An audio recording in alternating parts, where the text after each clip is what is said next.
Welcome back, everyone. Today we're going to talk about climate smart wood products and what the opportunities are in this space. The climate smart products information that I'm presenting today is not currently available within the guidebook. So please reach out to me if this is something you're interested in, because we are working on some resources about this. Today we're going to be talking about the climate benefits across forest stands, and then thinking specifically about climate benefits in wood products, and talking about the climate benefits of carbon stored in wood products, because the climate benefits from wood products can help compound the impact of our climate smart forestry. Not only are we storing carbon out of the atmosphere, but we're also displacing fossil fuels from our carbon accounting. So there's a lot to this equation, but we're just going to get started with this. So this figure over here, we have a scenario where we're growing more trees in a forest. However, we stop harvesting carbon.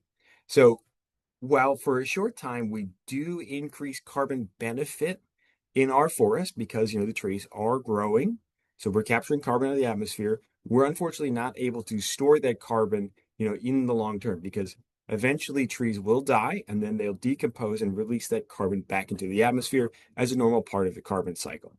Now, this is fine. Unfortunately, it's fine to some extent, but especially if we have large mortality events like forest pests and pathogens, or we have a fire, then we have the release of all the carbon.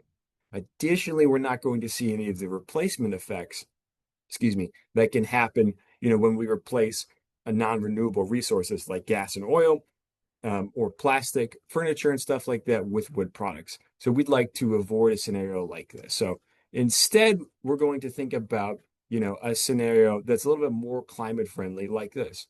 One where we're taking a little bit kind of a longer, more thoughtful, look at forests. So if we start growing trees, great, wonderful.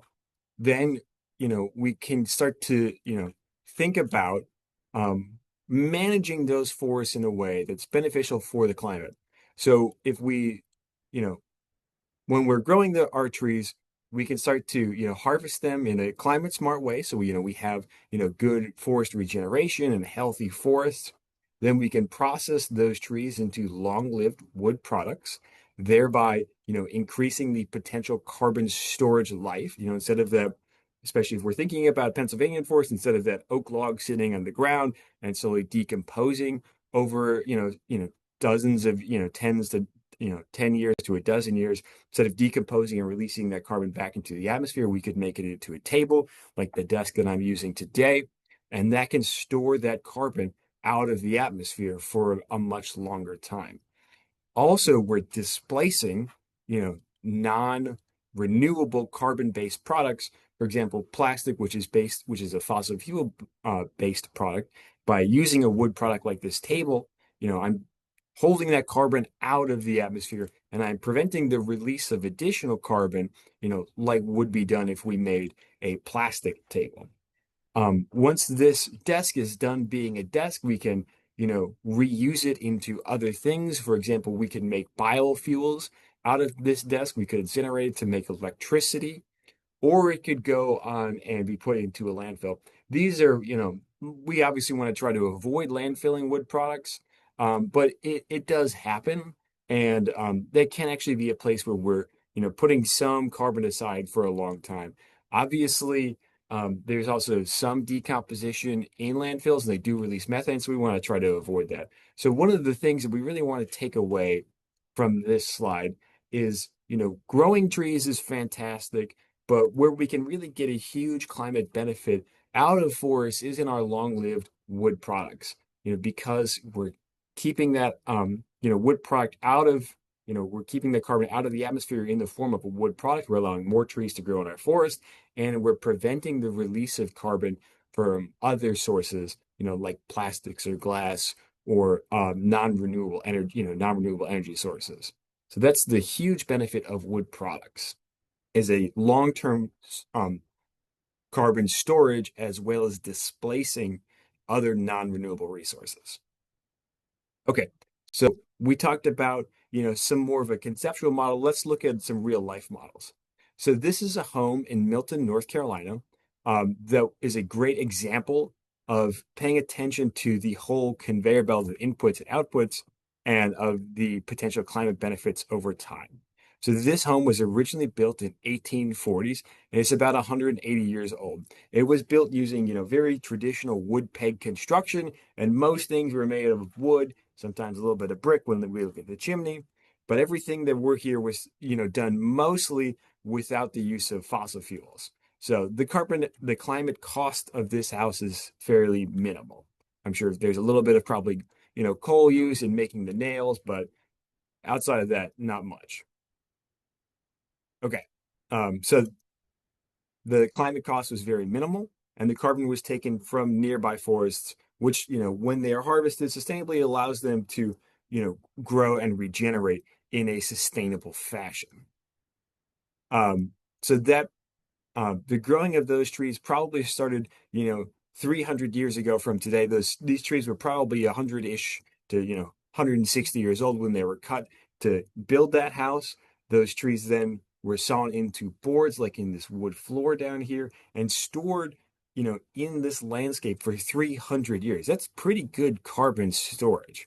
Um, after, like 140-ish years of existing, this house started to have some issues. And so in 2020, the owner, refurbished parts of this house. They kept most of the wood. So, these, boards and, these boards that had been cut, back in 1840, the trees probably started growing in 1700, they're still on site. These are still storing carbon in the atmosphere, which if the trees had been allowed to, live and fall down, they definitely would have decomposed, probably in the 18 and 1900s. But they are still today existing. They're still storing carbon out of the atmosphere. And with just a little bit of, love, a little bit of paint, a little bit of new varnish and sanding on here, we can keep, these products storing wood for a long time into the future. This is a fantastic example of the power of wood products.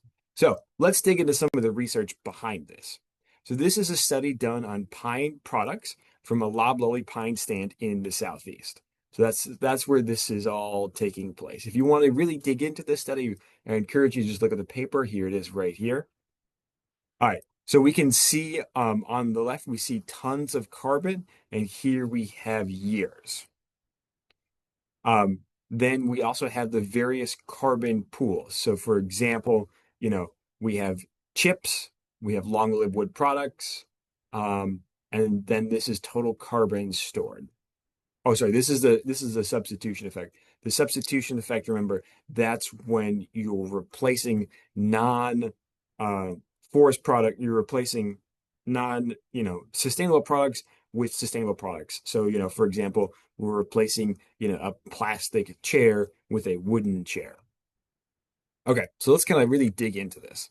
So at the bottom of the timeline, we see it stretches over 100 years. So that's about 4 rotations of loblolly pine. Most loblolly pine are cut after 25 years, which if you're somebody who works in northeastern forests or in the Midwest is a crazy rotation, but in the Southeast it is a very normal rotation. So we can see, we get a buildup of wood products and of dead wood and chips. This is slowly built up. We see mortality starts to happen. So our dead wood builds up and then it comes down. This is a harvest occurring, build up, it occurs harvest, build up and harvest. Um, so that's where we're starting to see our mortality. This red line, these are our long-lived wood products. We can see, when we're in our first rotation, there are no long-lived wood products. In the second, we start to, develop some long-lived wood products. You can see that this gets larger over time because the amount of, long-lived wood products coming off of the stand are increasing, after every harvest. So here we have some 2x4s that are out there in a building. Now we have 2 generations of 2x4s. And by the time we're here, we have 3 generations of 2x4s. So, just over 100 years by using some long-lived wood products, we've greatly increased the potential of this stand, to remove carbon from the atmosphere and to store it for a long time, which is fantastic. Additionally, we see this blue line here. This is our substitution effect. And this is really where the power of forest products come in. Instead of, a house being built with concrete, which is going to release carbon as the concrete sets, instead of all of that carbon being released, if we build it with 2x4s and with wood, we're reducing, or sorry, we're preventing the emission of just tons, literal tons and tons of carbon into the atmosphere. By the end of the 100-year life cycle, we're looking at a 600-ton prevented emission just by using forest products, which is fantastic. You take that to the bank every day of the week. All right. And then the one last thing that I want to highlight in this benefit is this black line. So this is about what the forest can grow. So this is our forest carbon. So forests naturally can only grow, a certain amount of carbon, per acre. That's just all the life that can be supported on that acre of land. We have to remember that forests are, at the end of the day, living systems that are limited by competition and other things. So we can't expect them to always be increasing sequestration. That's where the power of carbon, the power of long-lived wood products comes in, is, you grow the forest as much as it can grow, and then we harvest it and we allow it to continue to, sequester carbon beyond what it could naturally, because, we're going around the maximum that the forest could provide. That's the beauty of wood products, is, we're allowing this forest to reach its maximum growing capacity, harvesting it, and then allowing it to reach that maximum growing capacity several times, thereby really increasing the climate benefit of our forest. I think that's one of the coolest things about forest products, is we can have all of these great impacts on the climate, as well as, having a wood, beautiful wood products. Okay. So that's, one model of forest products. Let's look at another model here. Okay, so here we see an example of bioenergy and how bioenergy can, help to reduce impact on the climate. So when you burn wood chips, let's say at a power plant to create electricity, yes, there is a little bit of emissions, from burning those chips. However, because we are allowing our forests, to continue to grow and to add more climate to them, we can help to pay that debt off. So we're getting electricity and helping to, reduce impact on the climate.